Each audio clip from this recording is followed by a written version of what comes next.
Ladies and gentlemen, welcome to another episode of Mission Accomplished. I am Kyle Mish'n, and this is the only show where you will find combat sports meeting combat vets.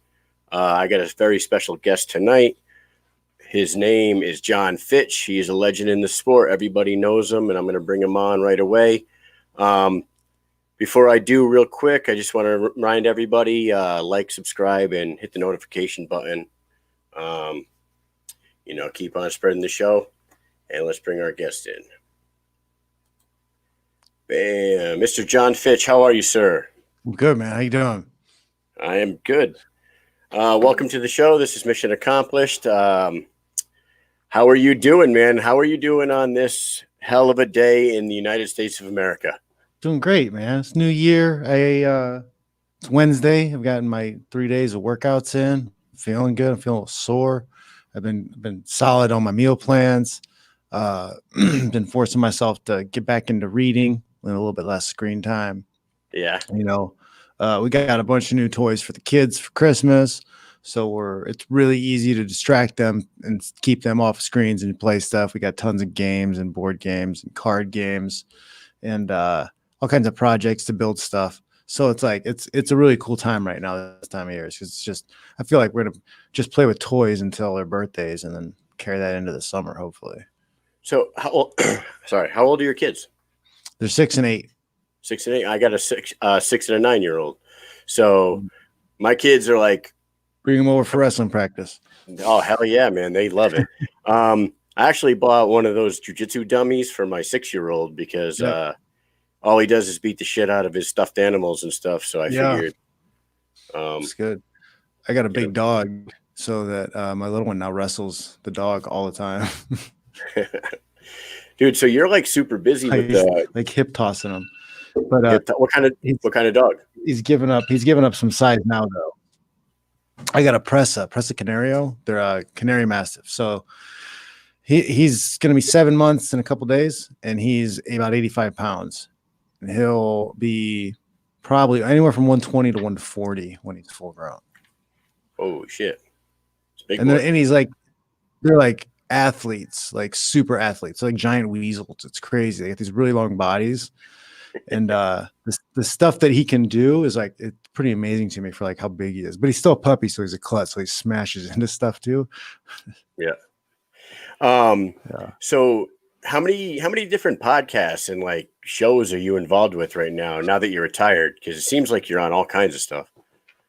Yeah, it's like I wanted to try to put as much content out there as I could and find like what I like the most and what people, because you kind of need to find your space and where you fit in a little bit. Because everybody's like, everybody's got a podcast, but the truth is there's billions of people on the planet, and most of them have access some way to the internet, and there's all kinds of ways to connect with them, and you just put stuff out consistently, and your group will find you.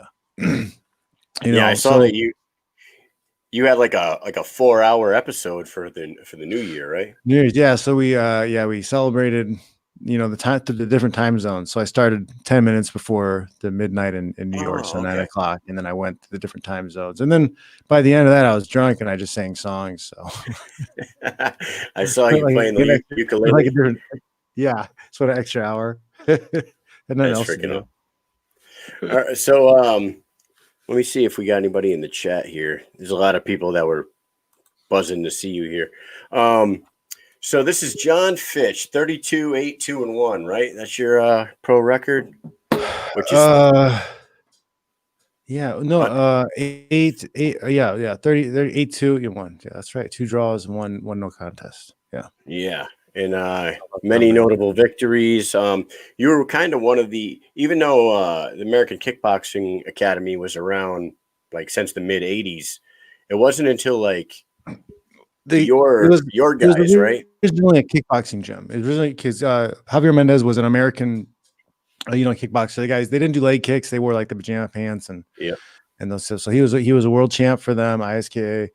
And big timer in San Jose, and he opened up a gym here for kickboxing. Started off in a glass shop, so at night they would sweep up the glass and put everything away, and then they would do workouts. And then After a while, like end of the 90s, you know, he had guys reaching out to him like Frank Shamrock and Brian Johnson, because there was the early UFC stuff was going on, and I was one of the top guys to teach that in the Bay Area, and also they went to him to learn kickboxing, and that led to some other guys coming to Javier and you know, Josh Thompson, BJ Penn, Bobby Southworth. Those guys were around, and they kind of were like the guys who started the team and pressuring Javier, because he didn't even want it, to actually have a team and a team practice. So that's kind of how I got started. And then Frank Shamrock, Crazy Bob Cook got involved business wise. Dwayne Zinkin with Zinkin Entertainment got in there, but then Frank took off and everybody else stayed. Dwayne was a genius and started recruiting wrestlers out of colleges. He was like calling up universities and be like, "Hey, like, there's this thing MMA. You talking to the coaches, like, hey, you got any guys who are interested at all?" That's how they found me. Yeah, that's why I ended up at AKA. So didn't he bring a few guys to your school to like train with you guys, and that's what introduced you? Sort of like that. Well, I started talking to him, and you know, I had early losses, so they weren't that interested in me as me, one of their fighters, because I didn't have a huge, awesome, you know, wrestling career either. So it wasn't going to be like it was easy to sell me and make money off of me. So they told me to get some more fights, but then I went and fought in Minnesota at a Ultimate Wrestling event, and it was a Brad Kohler event, and I fought twice that night. And Sean Shirk was there, and Sean Shirk was with UFC, and he's getting ready to fight Matt Hughes at the time, I think, and he was represented by Dwayne Zinkin. Okay. So he saw me fight twice, and then he talked to Dwayne and said, "Hey, he's got a lot of potential. He's an animal." So that kind of speeded things up for me to like get accepted to out there and start training. And I went out just to kind of see what AK had to offer and what the training was going to be like, because I was still in grad school at Purdue, and there was like no one to train with. There was nowhere to train. We would go to bars, and people would talk about fighting or talk about, oh, I watch UFC, and we'd try to get them to come in and work out, but it was like there was just nobody available. Yeah. And when you started off at AKA, who was like the top dogs there? Was Josh Thompson one of them? It was Thompson and Swick. Yep. Were they Thompson was there. Swick was there. Trevor Prangley was there. Bobby Southworth. Because it wasn't until later on. Rich Crunkleton was there, and he was an amazing fighter too.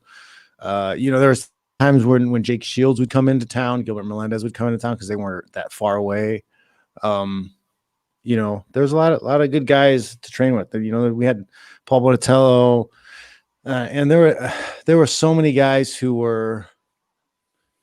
It's crazy because it's the same thing with like high school or junior high school, college. There's so many really good guys who are just like borderline, and they just never get across that hump. You know, they never get that chance to break out. Sometimes I don't know if it's mental or performance issues, or they have some kind of shit going on at home, but like there's those guys, they're so good. And if they fought like they did in training every day, like on their best days, like they would be world champs, but like they just can't get the shit together. I don't know what it is. A mental switch that they can't. Maybe that is. Maybe for some people it is, you know, like the gym heroes. You always hear about the gym heroes. Yep. But there's always, you know, it's great to have them as training partners, because you have guys who are like world beaters to train with, but like they just choke when it's time to come, or they don't know how to make weight, you know, and then when it's fight time, they're cramping or they have no energy, or there's tons of guys who like, you know, our jiu-jitsu coach today right now, Ron Kessler, great jiu-jitsu, great fighter, but like he always just would go flat in the second period every time. So like if he didn't pull something off miraculous in the third round, a lot of times he was losing fights. Like he was a 500 fighter, but there's no way that he should have been. He should have been a, you know, top 10 guy. You know who is a guy that like comes across to me like that, like just watching the sport, is Tyrone Sprong. That's a good example. He seems like he Ton of should have power, ran through super every. athletic, like had plenty of time to learn enough game in the sport to like really get stuff done. But like, Yeah, I don't know. Well, he got injured a lot too, wasn't he? Injured a lot. yeah, I think so. But he just always. I always thought he would do a lot more with his career. The big guys sometimes they just get hurt all the time. Something Yeah. when you're that big and you fall and like things get hurt.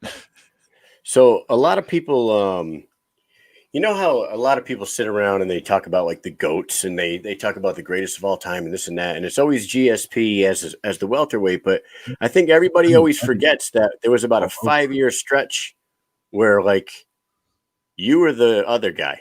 It was GSP and Jon Fitch. If there was no GSP, I would have been GSP. As far right, as exactly. honestly, like everybody that I would, yeah, because I beat all the other contenders. There are some other guys that I should have fought, but they didn't let me fight because they didn't want me to get knock them out of like contendership, right? Which is ridiculous. But I mean, one thing I will say about goats is I have one rule about goats: if you don't have 20 wins, you're not allowed on the list. You're not even in the conversation. You're not even in the conversation because so many things transpire between 10 fights and 20 fights. Like, I don't care. Like, if you're going to be a GOAT, you got to go through some real life adversity. And that's not always in the ring. Now, when you fought GSP, you guys went the distance. It was a fight of the night. Do you ever look back at that and think that you messed something up on your game plan, or there was something you could have did different? You should have won that fight. And I'm sure I should have won that fight. I think I should have had a better performance in that fight, but because my game plan was stupid. Okay, so you have to remember, like very recently, before that fight, GSP had lost to Matt Serra. Right. Right. He got knocked out by Matt Serra. And in my head, I was like, okay, GSP's chin is done. I just have to defend the takedown and land a good right hand, and I win. Yeah. That was the wrong thing. My striking defense was not on par on his level. I wasn't good enough to not get hit. And then the biggest factor in that fight was, besides the game plan, was I threw a lazy leg kick. I didn't step off, and I ate a right hand early on in the first round. And I basically got hit in the face with a sledgehammer by the sport's pound for pound greatest fighter. And like, that's a pretty big, a handicap to fight the rest of the fight with. Is GSP, like, if you had to give your GOAT? I have a I got him as number one. I got him number one. Who you got number two? Yeah. Jones is 3. Not Chael Sonnen, the greatest of all time. Chael is. I love Chael. He's at least 10 behind me. Yeah, he's a funny bastard. I would say I'm much greater, because I would say I'm the greatest of all time. Because I had to fight GSP and I've had to fight the UFC at the same time. No one else was fighting the level of guys in competition that I was fighting, and also fighting the UFC. I think that honestly makes me the GOAT. That's awesome. It blows my, dude, it blows my mind that you were as good as you were. You did as well as you did with the UFC. What were you, 14-3 in the UFC? Like, and they showed you no love. Yeah, it's just no, they hated me because like I wanted it to be a sport, and it was pro wrestling to them. It was always pro wrestling. Honestly, maybe if they would have sat me down in the back room and been like, hey, guy, this is just pro wrestling. Yeah, you got to fight for real and win for real. But like everything else, it's like, put on a show. Maybe I would have got it as a kid. I would have been like, oh, okay. But like, I was very idealistic, and I just knew it was wrong because there was things that were happening to fighters that just should not happen. They shouldn't happen. There's no way that we're talking about GSP, the pound for pound greatest of all time. He had to get on his knees and beg for a title shot. Have you ever seen Tom Brady beg for a Super Bowl appearance? No. Of course not. How does that make any sense to anybody? That's ridiculous. What boxer have you ever seen get on his knees and beg a promoter for an opportunity? No, it's a sport. You win things by your performance. You don't beg somebody to give you something. That's ridiculous. But then you look 10 years ahead, or maybe even about 10 years ahead, and you got Conor, who can take a year and a half off from the sport, And he's possibly fighting for a title again, right now, and then automatically get a title shot. So that must really irk guys like yourself and GSP, who if guys don't get it yet, I don't know what to tell them.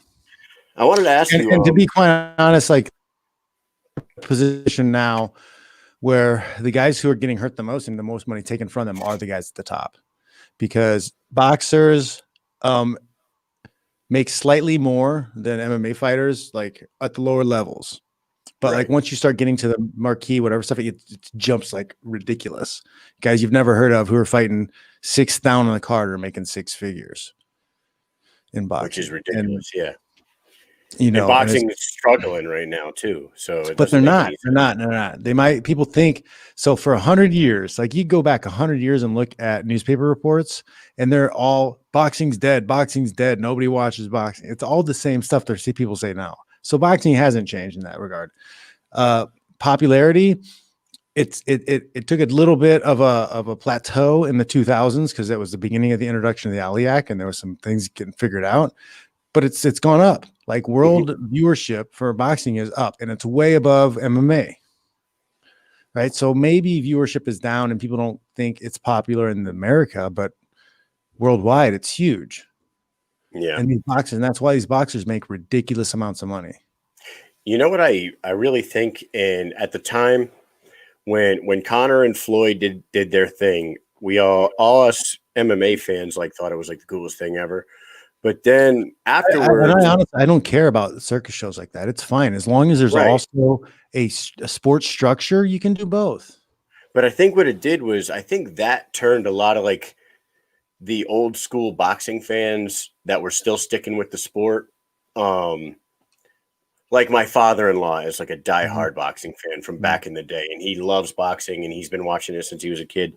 That shit right there, basically fucking turned him completely off to it. He was just like, this is fucking dumb.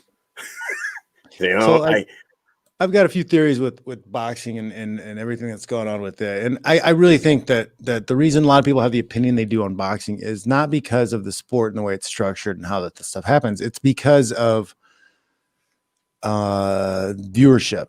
It's really hard to view boxing. It's not all contained on one platform or 2 platforms. The problem with having so many promoters out there, it's hard to get one TV deal.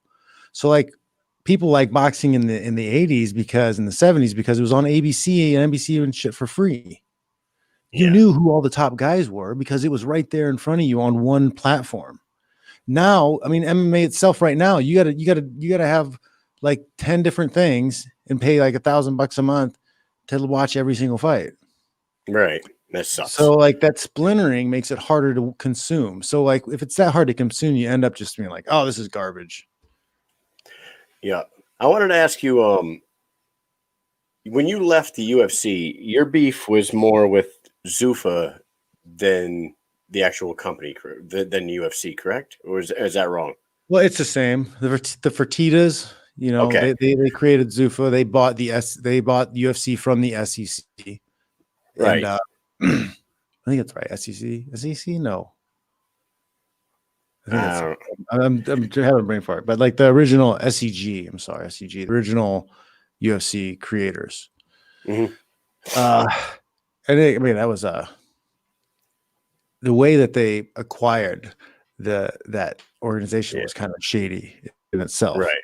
Okay. Because like they always talk about, they purchased them for a struggling organization for $2 million and then turned it into this huge empire. Okay. Well, that organization, the original UFC, the SEG UFC was doing okay. Not great because it was banned on pay-per-view and it was having trouble getting into states because it wasn't legal.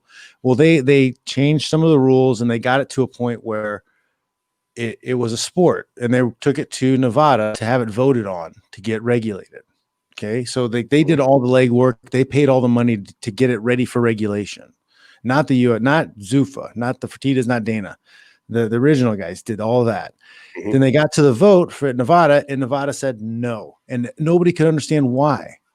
Well, a little bit later, you find out that one of the Fertitas was on the boxing commission, was on the commission. He made them vote no. He quit the commission and then turned around, and him and his brother bought it for $2 million. So they defunded the original UFC, and they made it impossible for them to make money, and then bought them cheap. That's how they acquired the UFC. That's how Zuffa got them. God they damn! stole the sport from you. They stole the sport from those people, and they stole the sport from. If they would have voted yes, the original owners would have been able to do shows all the time in Vegas, and they would have made money. Wow, that is shady as hell. What do you know? How do you feel about the new ownership, though? Like you were training with even worse, man. It's WME. Really? These are the guys who covered for Harvey Weinstein his whole career. Oh shit! I was going to ask you if it's better for the fighters or worse. These people, no, these people are like Harvey Weinstein had like terrorist like hitmen stalking the people that he raped. Jesus this is all Christ. Supported by this group of people, the WME. Like they're not good people. Wow. All right. Well, I guess that answers my question. I was going to say, is it a little better for the guys you trained with at the end of your career? I guess not. Well, I mean, we're making progress though, because we have the class action lawsuit. We got class certification for the bout class. They're going to try to appeal that. We'll probably win the appeal, and then from that point, it will be time to go to trial. Yeah. And what's the time frame on that? That's 5-10 years from now. Yeah, exactly. So we've been at this because that's all they're doing is they're just delaying because they have a money printing machine right now. So like as long as they delay, they're still going to make tons of money. They'll find a way to the rumor is right now they're trying to go public, right? So if they go public right as they lose a huge massive lawsuit, doesn't that mean that all the people who buy into the company take the hit? Right, I guess so. But not them, because they'll cover their ass. They'll get their ass covered. They'll make all their money back and some. Now, how many fighters? If they say it could be another 6 years on the I don't know that's your question, but like because if it goes to trial, we win the trial, they'll appeal the trial. So in total, another 12 years total from filing the lawsuit till finish, I think. And now, when it's all said and done, I saw a report. I don't even know how they come up with these numbers, but it was when it's all said and done, if the UFC loses the lawsuit, they'll be paying out like $300 million, not the $5 billion that the first number was. I don't know. How do they even? It's a antitrust suit. Okay, so monopolies are illegal in our country. So if you break this law, you have to, and you're found guilty, or whatever, you have to pay treble the damages. So if the judge accepts the claim, it's like anywhere from 800,000 to 1.2 million, or no, I'm sorry, 800,000 to 1.2 billion dollars in damages.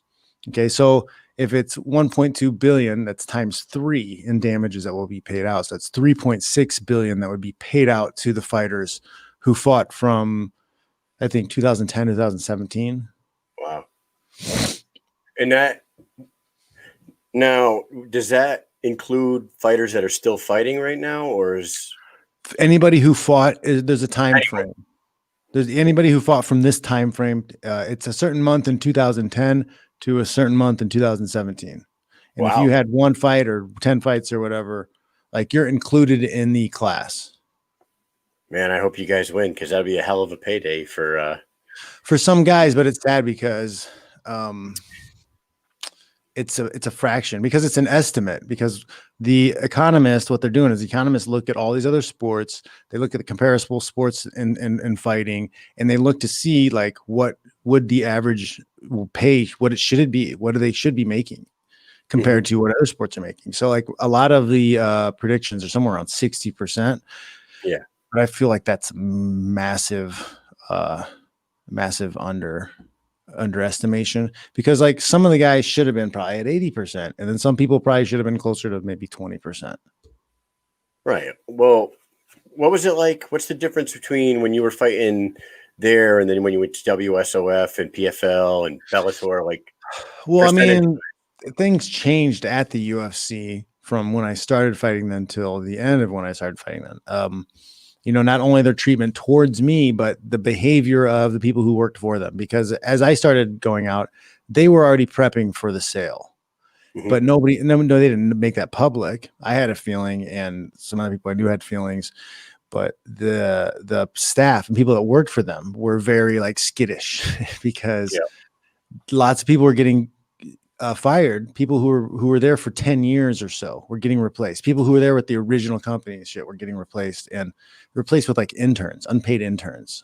So you'd have somebody who like was doing their job and doing awesome and making a living doing something, and they would get rid of them and then bring in 5 interns who didn't give a shit and had no idea what was going on. And so you could tell like people started getting like they were on eggshells, and people were like saying things in whispers like, "Hey man, that really sucks. I'm sorry about that." And like it was just a weird feeling. And then going to WSOF, it was great because everybody was excited and everybody was working really hard, but it was like everybody was doing too many jobs. Oh, okay. Because they were just getting started, and it was like everybody was doing like 10 things. It's like the guy was doing this thing, was driving that and setting up the camera. Like it was like it was too much. It's like a little mom and pop They're just figuring out, because it was early. It was early in the creation of that fight, and a lot of people there were coming from other fight stuff that they'd done, but it was just you got to get cohesive as a unit. Yeah. I'm sure that as with military, working with a squad or whatever, like you got to have it takes time.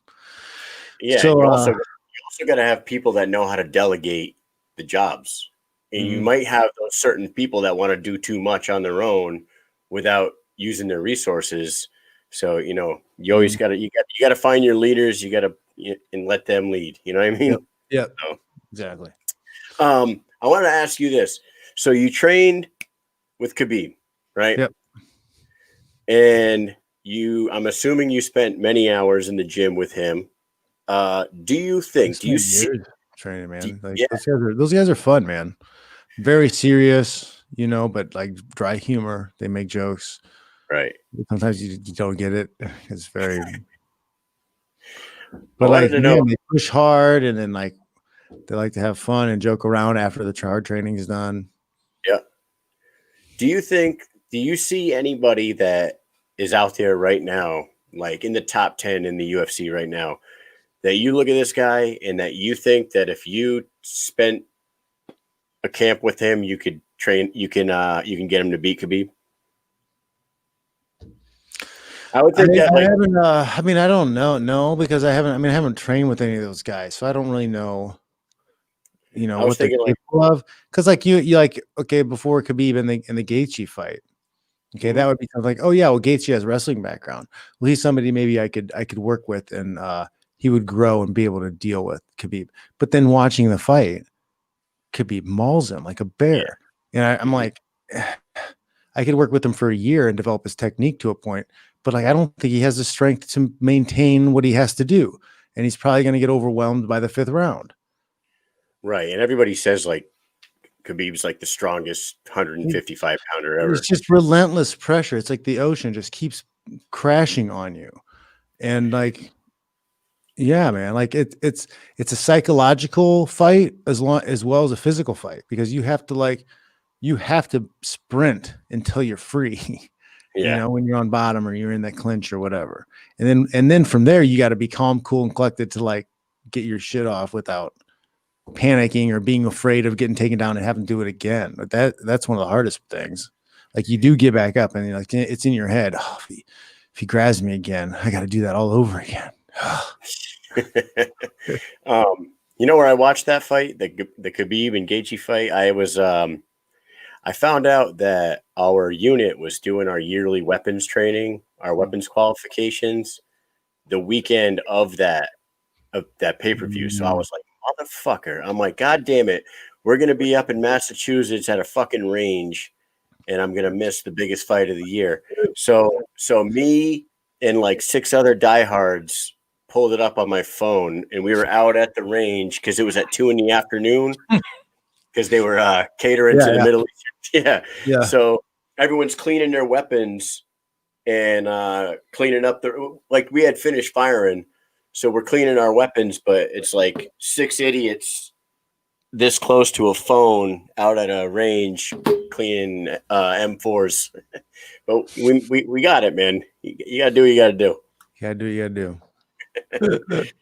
All right. What else? Well, I was gonna ask. Oh, so I wanted to ask you something serious, and if you don't, I mean, I'm just gonna say it. So, being in the military, we got a lot of problems with like depression and like Mhm, suicidal thoughts and whatnot. Guys mhm. come back from overseas, and all they don't know what to do when they're back home, and they want to go back. Suicide's a big thing. I didn't know this. I read that that you went through about a depression yourself. Yeah. Nothing, and it did say that you never attempted or anything like that, but you had the Mm. thoughts. I had the thoughts, yeah.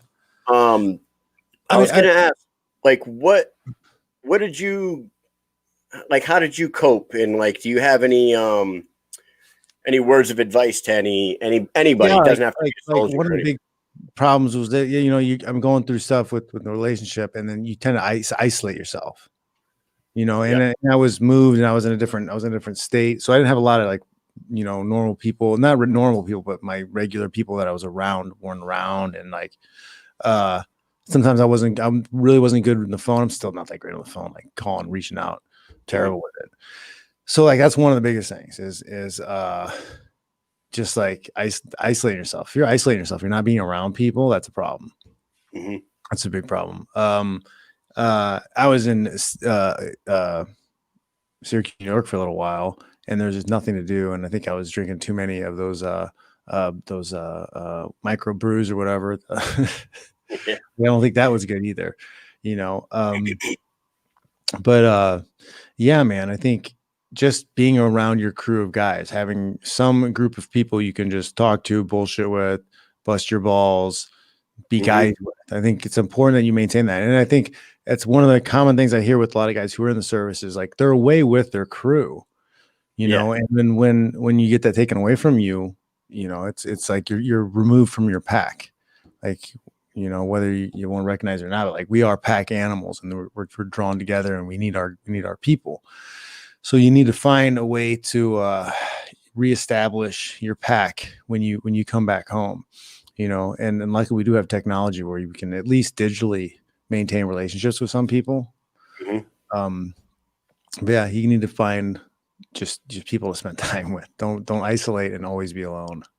Yeah, and the worst thing you could do is drink alone. Like most of the suicides that I've had to deal with, as whether it was like a friend of ours or I had a couple close calls with actual family members.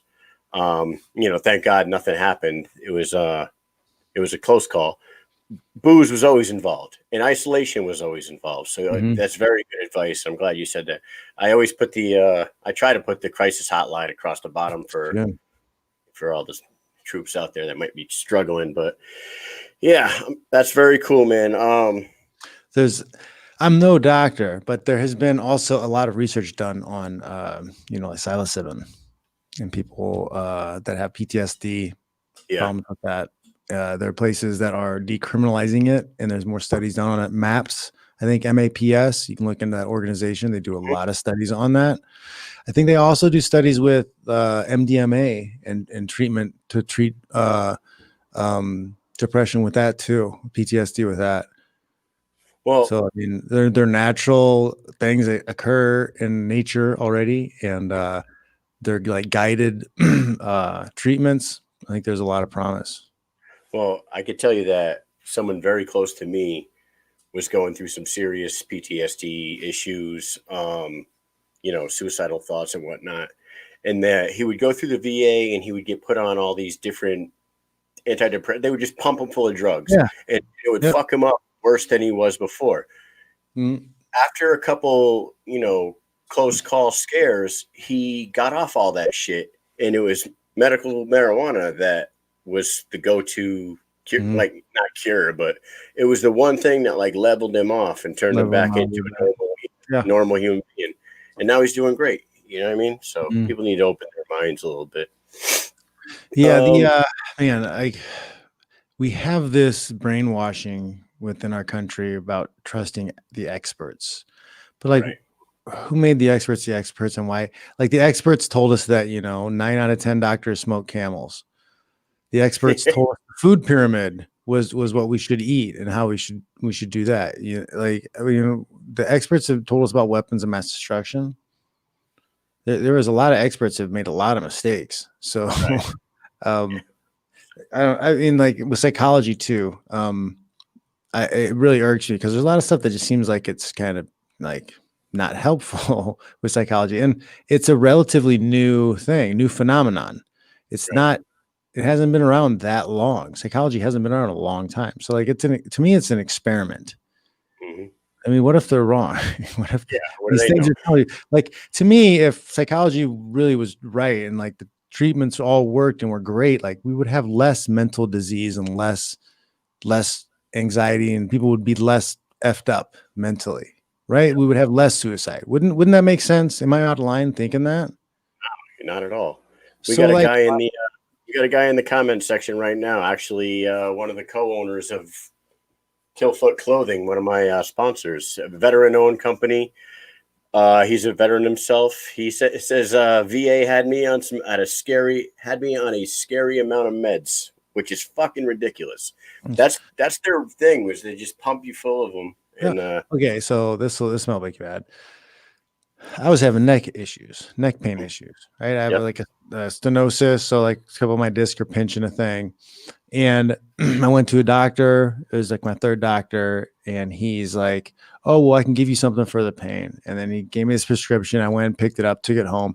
It was a book. It was a booklet of warnings with this medication. It was a antidepressant. He gave me an antidepressant that was going to numb my nervous system down so that I wasn't going to feel my neck as much.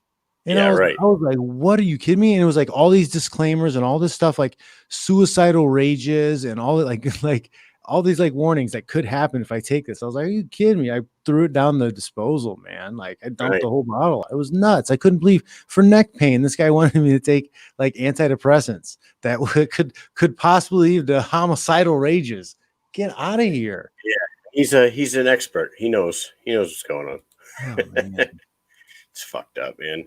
That's Um, wild. so what I do at the end of like every one of my interviews, I do a series of questions and Oh, like focus. Why is it going out of focus? I don't know. You It's drive me been crazy. doing that. It does. But anyway, I don't know. you still look great, man. You Yeah. look a lot like my brother. My sister's in the comment section saying you look like my brother. Oh man, what's this guy say? Took one of my buddies to the took one of my buddies to the VA in Miami. That was a very scary place. Yeah, no shit. Every VA hospital is quite an experience. I'll just tell you that Yeah, much. but let's the government take over our medical system.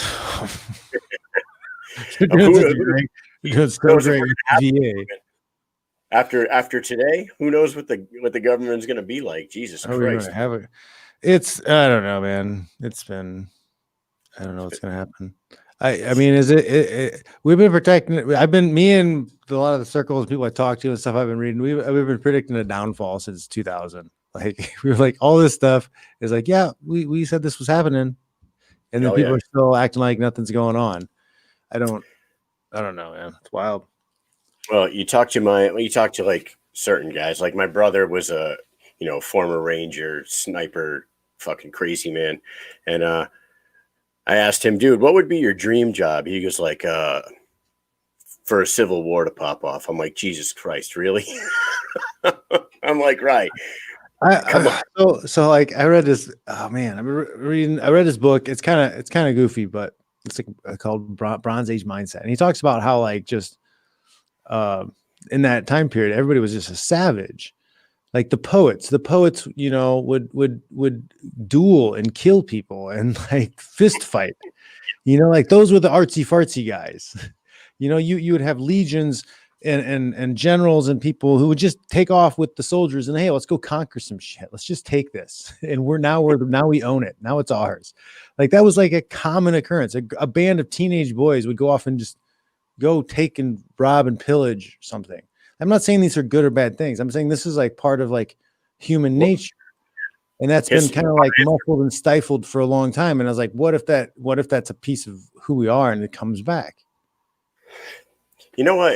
I mean, with the pandemic that's going on and how comfortable everybody's getting, like staying in their house, it seems to me like they're fucking erasing society to begin with. Like everyone's going to just be content to sit in their houses and do nothing. Kids aren't going to be playing sports because nobody's fucking doing sports anymore because of possible whatevers. It just drives me crazy, man. It's gonna be, I mean, like if the lockdowns continue through the summer, then we're gonna look like Brazil. It's gonna be you're either rich or you're in the poorhouse. You're in the favela. It's one or the other. There's not gonna be in between. Yeah. Well, we're only 6 days into fucking 2021, and well, yeah, and they're like IRS is gonna ramp up audits and stuff. Like, come on, man. All kinds of shits about that. It's getting Democrats just took the Senate, so like, are they gonna they're gonna ban guns tomorrow, like next week, or like is that the first thing that comes up? Oh, we're taking everybody's gun. You're allowed to, have a slingshot. That's it. Well, I hope not. How about let's do this. Let's get off politics because everyone hates politics. Hates the fucking government. So why don't we do this? We do the speed round in my on my show here. We do 10 quick questions, and you just gotta fire from the hip. If you could run back one of the draws that you had in your career, BJ Penn or Rory McDonald, which one would you redo? The BJ. BJ. Yeah. When did you start playing a ukulele? My first trip. No, it was my honeymoon. It was 2010. 2010. What got you started? What got you started doing it? My friend, a good friend of mine, Doug Landon. He had moved there. We grew up in Fort Wayne, Indiana, and he had moved there. And him and his girlfriend were out there living together. And I just got married, so we went out to see them. Stayed in their spare room, so it was like a perfect honeymoon.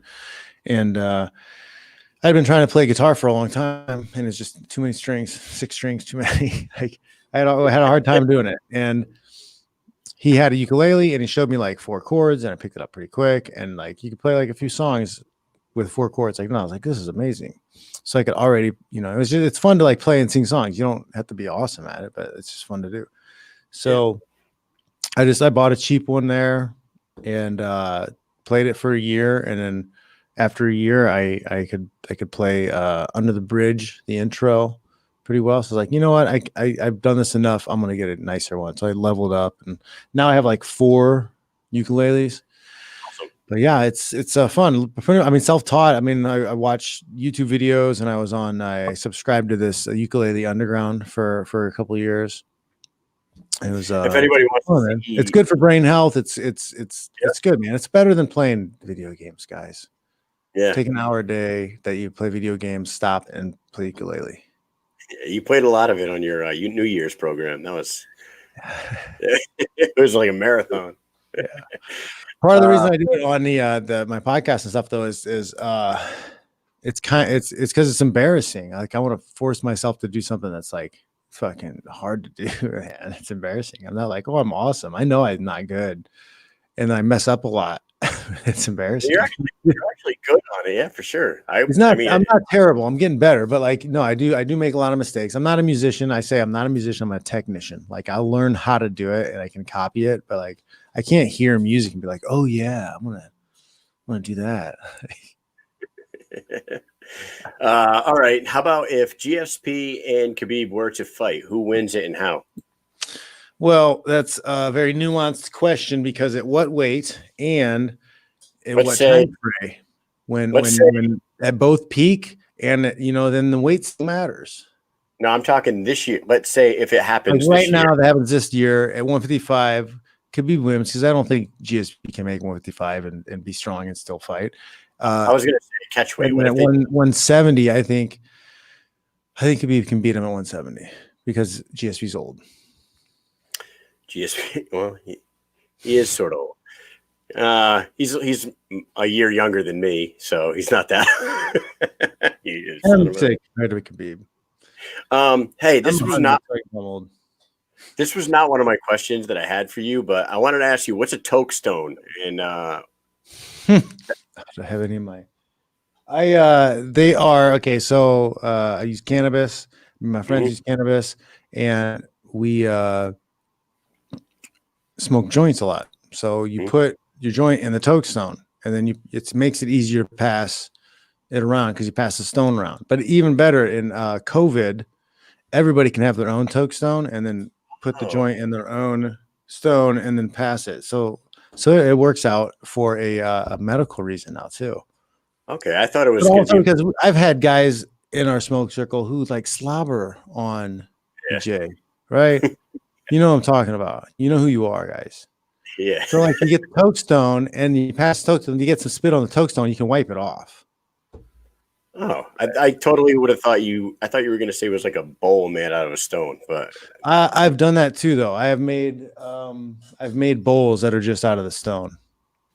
very cool. I was actually looking for one. I thought I might have had one on the table.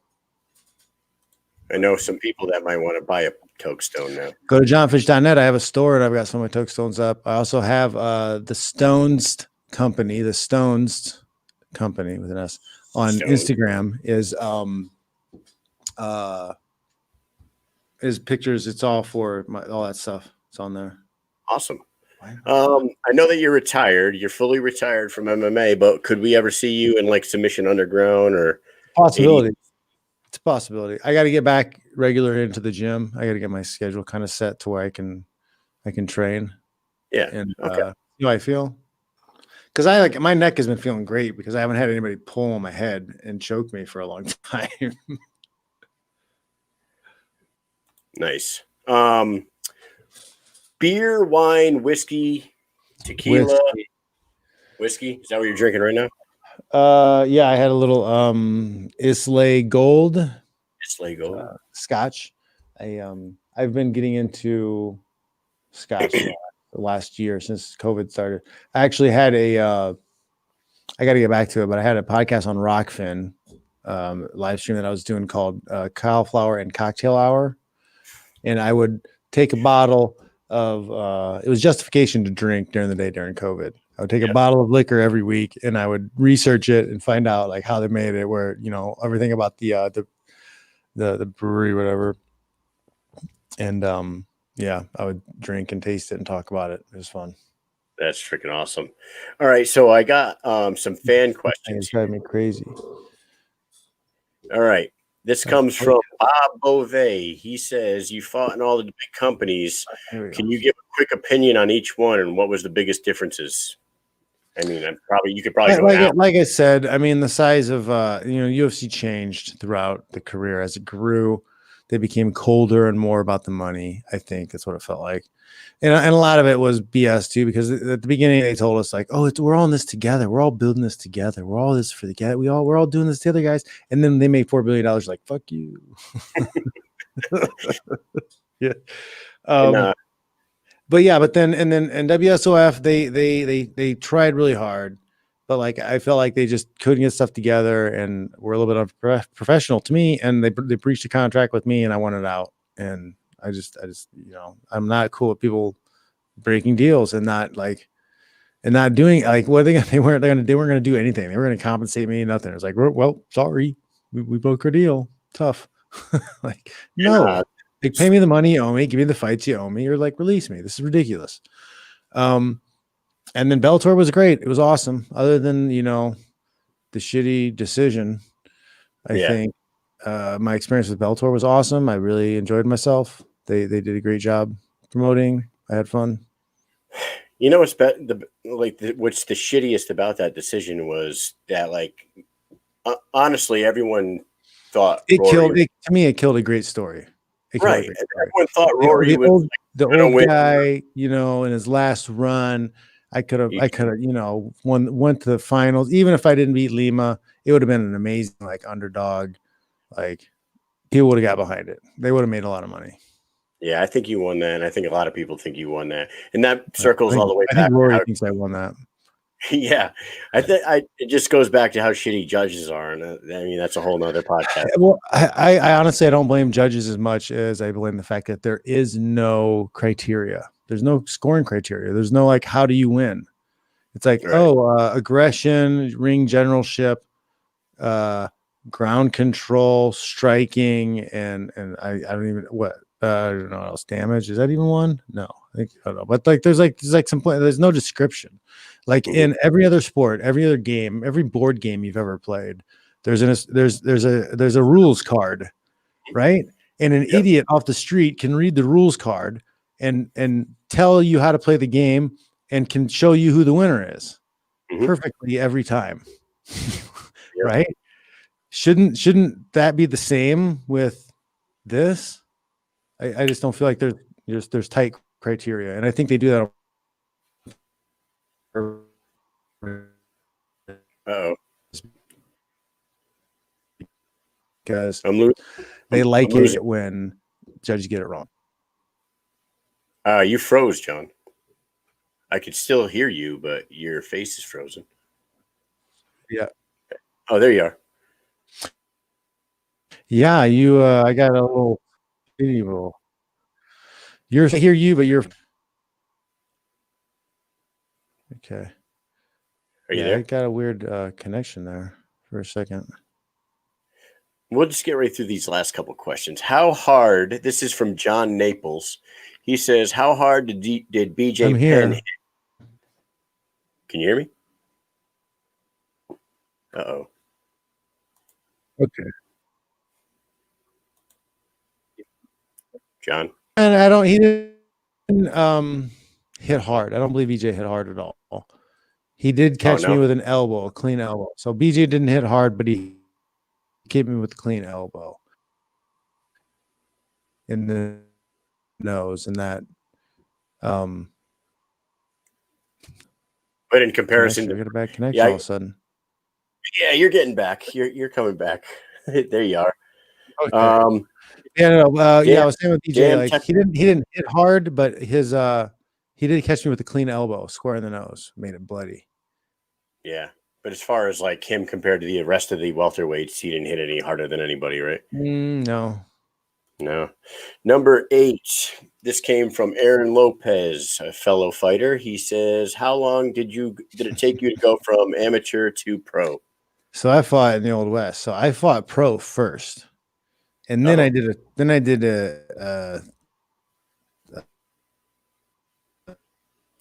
oh man. tournament. I fought twice as a Uh-oh. hope J- this isn't we're getting some serious connection problems now. You there? Do we have too many you kids on video? I'm Oh, still here. I'm still all right. Let me let's Yeah, finish this up is because we're having some serious issues here. wow. Um, I'm not used to having it.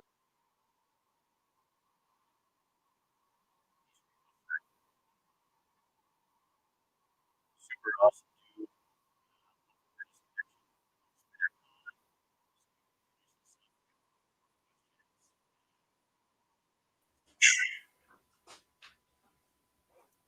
And he's back. His chair is back.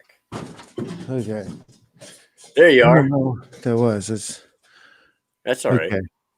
So you were saying, let's go back to that one. You fought pro and then went I probably amateur. because this was back 2002, man. So like Yeah, there was no regulation, there was no nothing. Like you just showed up, and if they had somebody, you fought. So yeah, we would drive places and like see if they hey, anybody. Okay, we got a guy for you. Let's go. Like you never saw the guy until you got into the ring or the cage. right. And like you fought back in the day when you fight 2, 3, 4 times a night, right? I fought twice in one night. on 2 occasions and 3 times in one night on another occasion. So I've had three nights where I fought multiple times. And those were all pro? No, two are pro, 2 were amateur, and then 3 were pro. That's crazy, man. You're an animal, that's for sure. Yeah, the one of the ones that I fought 3 at the pro, that was in Mexico, and that was wild, man. We were at this old boxing stadium down there. It was like super like kind of grimy, and like people were smoking like next to the cage, and I swear I saw chicken feathers. Like, oh my god, nuts, man. That's freaking great. The cartel ran. Maybe it might have been like the first time I fought in Mexico, it was in like a nightclub, and there's like people above the thing, and it was crazy. Brian Ebersol fought in the same card, and he like slammed the guy through the door, and the cage door went open, and they slammed on like the expensive tables, right, cage side tables. That was awesome. So more like a bar fight in a movie.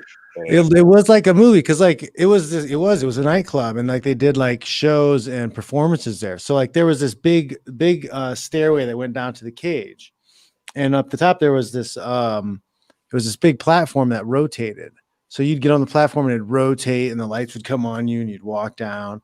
So it was pretty cool. And there was an upper deck where you would look over the cage and you could look down at the fights, and it was wild, man. It was a wild scene.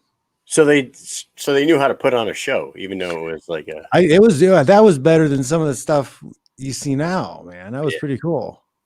Well, I mean, honestly, at least I don't know. Bellator puts on like the big screen, and like they'll let guys do a pretty good job. Yeah, they'll do a good job. UFC takes away all creative control from everybody. It's kind of, I mean, they're McDojo. They want to just crank out the same product over and over and over again, so you get like used to the same thing.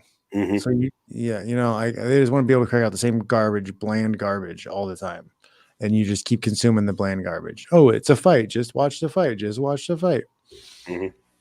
Hopefully they with the new Venom deal or whatever they did, instead of Reebok, maybe guys could start wearing their own shit out to the ring again. I don't know. Who knows? No, the way UFC does things is they more than likely bought a large portion of the company Venom, or they own it completely now. Oh. That's the way they do things. That's what they did with Zions. That's what they did with a bunch of other stuff. They end up like even THQ, the first video game, they end up like saving that company in order to get more control over their game. Right. And that was the one they wanted your name on and weren't going to pay you. Yeah, that was the very first one. That was the beginning of your tumultuous relationship with the UFC. It wasn't the beginning, but it highlighted it. Yeah. San Juan is asking, did you ever feel pressured to change up your style to be more constantly? That was all they would constantly saying. Like, it was ridiculous. So I would have the same fight, and honestly, like, not constantly. It wasn't until after I was right before the second Thiago Alves fight. That's when they started pressuring me and started saying stuff about me being boring. It never came up before, but because I won so much, they didn't have another argument to like stop me from fighting for a title. So they turned it into, oh, well, it's not entertaining enough. So they took things away from being good enough, because everything before then was like, oh, you're not good enough. You're not good enough. This guy's not good enough. He needs to win more fights. He needs to prove that he's more of a fighter, that type of stuff. That's where the language and everything went before.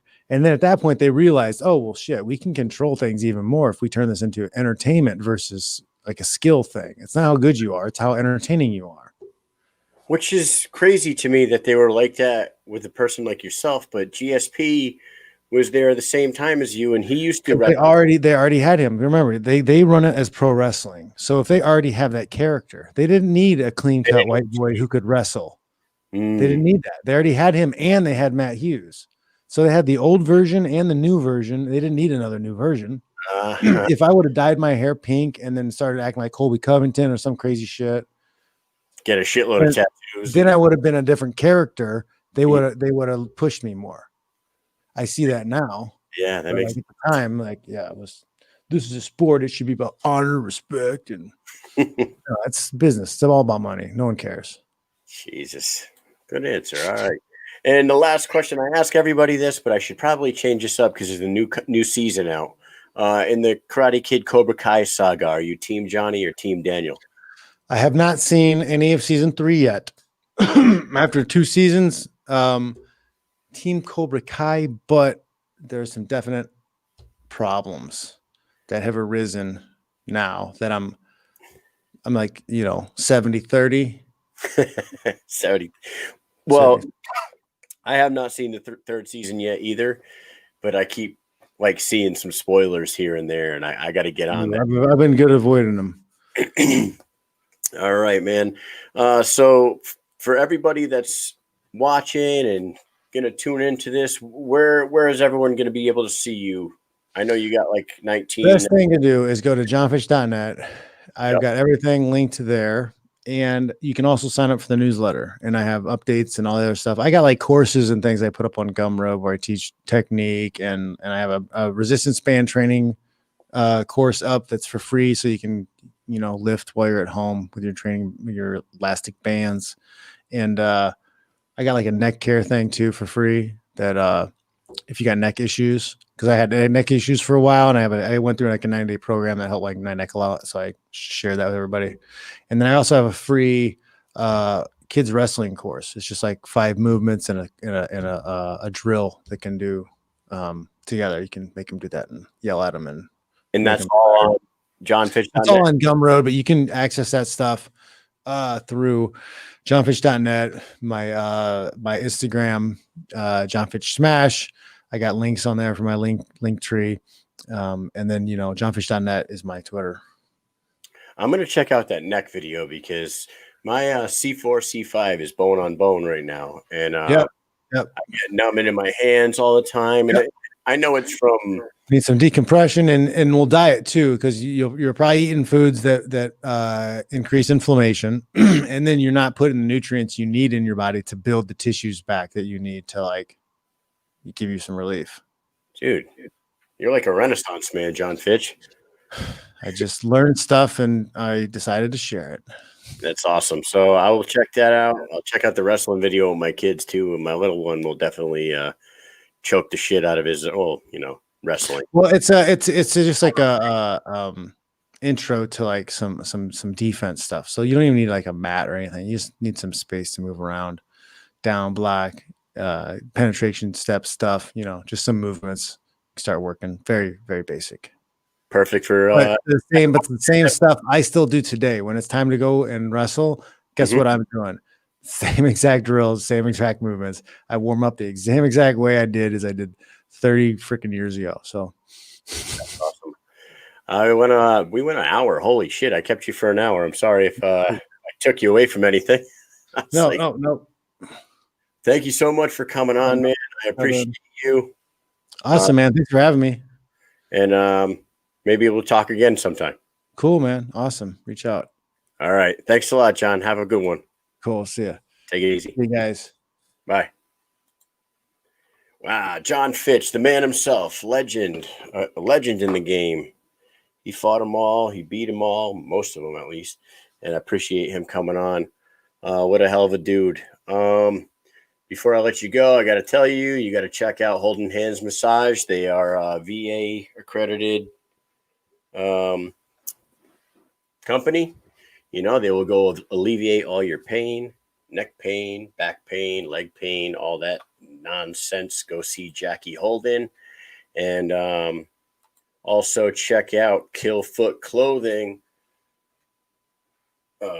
There it is. Kill Foot Clothing, another one of my sponsors. American made, veteran owned, good dudes. Appreciate you all for tuning in. I will be on tomorrow night with BKFC's Britton Hart, who will be fighting Paige Van Zant, Super Bowl weekend. Everybody knows Paige Van Zant. You all need to know Britton Hart. She will be on tomorrow night at 8 o'clock, not 10 p.m., so all you early risers can jump on and check out Britain tomorrow night. And if you want to ask her any questions, go on my Facebook group page, drop the questions on the post, what you want me to ask. And, if I think it's a good enough question, maybe you'll get it. You want to ask her out on a date? That's up to you. All right. But for now, thank you very much for tuning in. You guys all have a great night. Mission accomplished.